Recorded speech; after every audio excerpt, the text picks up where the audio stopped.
Panagbanga ay bida ang mga bulaklak sa landscaping, sa probinsya naman ng Benguet, gulay naman ang bida. Ito ay sa pagbubukas ng Agritourism Fair ng ika-125th Adivay Festival ng Benguet. Dito mayroong kanya-kanyang booth ang 13 bayan sa probinsya. Ang booth ng Itogon, gumamit sila ng iba't ibang gulay gaya ng repolyo, wumbok at sili. Ang product natin is mga gold, so it's okay ba na i-combine natin or pag-asawahin natin yung agriculture at saka art, and then yung kwan natin dito sa Itogon, yung gold, sabi ko sa kanya, tuwang-tuwa naman siya.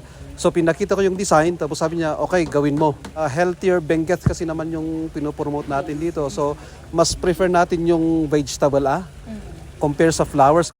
Ang bayan naman ng Kibungan, tampok sa kanilang landscape ang kanilang one town, one product na kape at kasama sa kanilang booth ang paggawa ng kiniing o pinausukang karne.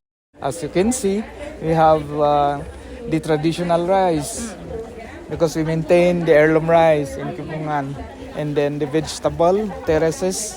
We are one of the producers of the semi-temperate vegetables in Benguet. And then of course, we are also developing our fishery industry in Kibungan. Kibungan people still maintain dito kini nga kunada nga i-smoke dahin niya.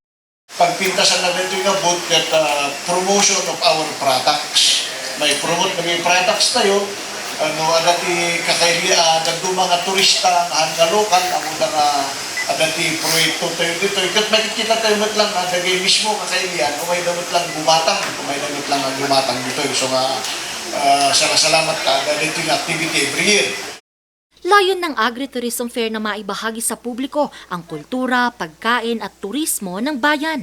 We know that different government agencies have been assisting the different farmers organizations, cooperatives na to go into value addition. So makikita na natin dito na may mga na-process na vegetables or goods for them to display and dispose to the different spectators po.